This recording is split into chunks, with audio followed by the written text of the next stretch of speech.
تو آراسته بکن، خواهر گرامی حجاب اسلامی رو رعایت بکن. چی میگه؟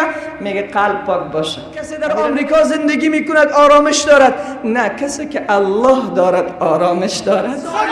که الله رب العزت و الجلال 20,000 را به زلزله از بین برد. که من به تو میگویم خواهر گرامی دست از بی‌حیایی بردار. قلبش پاک باشه سود میخوره. کسی که قلبش پاک باشد رشوت میستانه. کسی قلبش پاک باشه سنت پیامبر را عاقل کیست؟ کسی که خوب راه به دست آوردن دلار را بلد است. عاقل کیست؟ کسی که بهترین موتنهای بیاییم. عزیزان من، بزرگترین عامل گناه را بشناسیم این غفلت است. امروز شیطان چه کلماتی که در زبان ما جاری نمی کند. بعضی ها را وقتی برش میگی برادر عزیز نماز بخوان، برادر عزیز به سنت خود آراسته بکن، خواهر گرامی حجاب اسلامی رو رعایت بکن، چی میگه؟ میگه قلب پاک باشه. امیره نمیگه؟ قلب پاک باشه. میفهمین که ایره کی میگفت؟ ایره قوم لوط میگفت. وقتی که به قوم لوط پیامبرشان میگفت که شما پاکی کنین، عمل زشت لواط را انجام ندهین، کفر نورزین، اونا چی میگفتن؟ انهم اناس یتطهرون، اینها مردمان پاکی هستند، اینها را از این شهر بیرون کنین که اینها دم از پاکی میزنن. میگه قلبت پاک باشه. کسی که قلبش پاک باشه نافرمانی خدا میکنه. کسی که قلبش پاک باشه با خدا در جنگ است. کسی که قلبش پاک باشه سود میخوره. کسی که قلبش پاک باشه رشوت میستانه. کسی که قلبش پاک باشه سنت پیامبر را زیر پا میکنه. کسی که قلبش پاک باشه به الله و رسول توهین میکنه. کسی که قلبش پاک باشه حجاب اسلامی را از سر خود دور میاندازه. این هم کلمه است که شیطان به زبان مسلمان ها جاری کرده که قلبت پاک باشه. اونهایی که قلبشان پاک است از ظاهرشان معلوم است. اونهایی که قلبشان پاک است مثل شما عاشق و محب دین است. بگوین یک بار الله اکبر. پس بزرگترین عامل گناه غفلت. امروز اگر از شما پرسان کنم عاقل کیست، چی جواب میگین شما؟ شاید شما فهمیده باشین، ولی شاید برام بگوین که عاقل کسی است که خدا را خوب میشناسه. ولی امروز این دیگر تعریف دیگر پیدا کرده. اگر از جامعه پرسان کنی عاقل کیست، چی جواب میگن؟ کسی که پول زیاد داره. عاقل کیست؟ کسی که درآمد زیاد داره. عاقل کیست؟ کسی که خوب راهی به دست آوردن دلار را بلد است. عاقل کیست؟ کسی که بهترین موترهای آخرین سیستم داره. عاقل کیست؟ کسی که زندگی برای خود در خارج ساخته است. میگه فلانی ها خیلی هوشیار هستن، میگه پناه میزنه. فلانی ها خیلی هوشیار هستن، اون برای خود جای جور کردن در ترکیه. فلانی زن چی میگه به شوهرش؟ تو برابر بچه کاکایت نشدی، دیدی چقدر هوشیار و زرنگ است، چقدر دنبال زندگی میگرده. در دبی برای خودش زندگی جو درست کرده. هم زنش در عیش است، هم خودش در عیش است، هم اولاداش در عیش است. اما وقت اسرائیل آمد هوشیار کیست؟ وقت ملک الموت آمد هوشیار کیست؟ وقت فقط در یک چند ثانیه که الله رب العزت و الجلال 20,000 را به زلزله از بین برد، در اونجا هوشیار کی بود؟ اونها که در ترکیه جای درست کرده بودن چرا مردن؟ اونهایی که در دبی جای درست کردن چرا مردن؟ اونهایی که در سونامی 1,25,000 نفر به چند ساعت از بین رفتن، اونها که در اونجا بودن.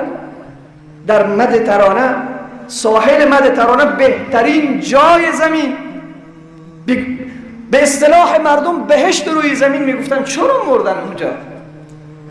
امروز اصطلاح در بین مردم است تو از فلان مثل فلانی نشدی و در دبی جای جور کرده، اونجا یک قصر خریده برای خودش، موتر داره، چه زندگی داره. چه زندگی است که ما در افغانستان داریم؟ نه عزیز من، این زندگی از اینجا خراب شده. زندگی در افغانستان مشکل ندارد، دلهای ما مشکل دارد. دلهای ما مریض است، دلهای ما بیقرار است. فکر میکنیم کسی در دبی زندگی میکند آرامش دارد، کسی در سوئیس زندگی میکند آرامش دارد، کسی در آمریکا زندگی میکند آرامش دارد. نه، کسی که الله دارد آرامش دارد. بلال در زیر شکنجه های ابو جهل در مکه آرامش داشت. آسیه زیر شکنجه های فرعون آرامش داشت. ابوبکر صدیق زیر شکنجه های دشمنان اسلام آرامش داشت، یوسف داخل زندان آرامش داشت، ابراهیم داخل آتش آرامش داشت، موسی در کنار بحر آرامش داشت، حضرت یونس در شکم ماهی آرامش داشت، چون خدا را داشت. اونهایی که خدا ندارن آرامش نمیشناسن، آرامش به سراغ اونها نمیرود، از آرامش خبر نیست. چرا خودکشی میکنن؟ عزیز دل من، بیا از این غفلت خود را نجات بدیم. ای خواهر گرامی، شاید آواز من به گوش تو برسد، شاید تو فارسی را بدانی و بفهمی که من به تو میگویم خواهر گرامی، دست از بی‌حیایی بردار. جوان گرامی، من خبر شدم این تیک تاکر افغانی که خیلی زیاد به تیک تاک فعالیت داشته توبه کرده، الان سخنرانی علما را پخش میکند. بگوین الله اکبر. یه خواهر هم که در صفحات خیلی فعالیت بی‌حیایی و بی‌شرمی داشته، اسمش را نمیبرم، توبه کرده. بگوین الله اکبر. بیدار شدن از خواب غفلت. نشود که باز مصداق اون شعر قرار بگیریم: رفتم که تا خار از پاکشم، محمل نهان شد از نظر، یک لحظه غافل گشتم، 100 سال راهم دور شد. با باز مصداق این شعر قرار نگیریم، اگر یک لحظه غفلت کردیم همه چیز را از دست میدیم. فقط یک لحظه بیداری کرد یوسف. چند لحظه؟ یک لحظه. چی گفت؟ بلند چی گفت؟ امروز 5000 سال است که نام خود را در صفحات زرین تاریخ ثبت کرده است. تا دنیا از یوسف است. فقط یک لحظه از بیداری کار گرفته است، فقط در خواب غفلت نرفته است، اون از بیداری کار گرفته. جوان عزیز، وقتی ما به سمت گناه میریم فقط یک لحظه است که یک تلنگر به ما پیدا شود، یک بار بگوی پناه بر خدا، خدایا دست مرا بگیر، خدایا دست مرا بگیر. رسول صلی الله علیه و سلم فرمود: الکیس من دان نفسه. عاقل کسی است، عاقل، هوشیار، زیرک، زرنگ، با فطانت کسی است من دان نفسه، کسی که خود را محاسبه بکند، کسی که در ماه مبارک رمضان الان قلم به دستش است و فکر میکند که چقدر گناه کرده در ماه مبارک رمضان.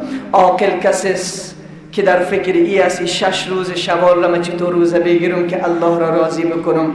عاقل کسی است که هنوز گریه می کند. عاقل کسی است که هنوز تصمیم دارد گناه نکند. عاقل کسی است که با خدا چنان عهد بسته کرده، چنان میثاق بسته کرده که به الله میگوید خدایا دیگر بر نمیگردم به سمت گناه. خیلی راههای بیداری، خیلی راههای هوشیاری را الله رب العزت و الجلال جلوه ما قرار میدهد، اما چرا ما بیدار نمیشیم؟ میبینیم سیلاب ها هزارها نفر را میکشد، بیدار نمیشیم.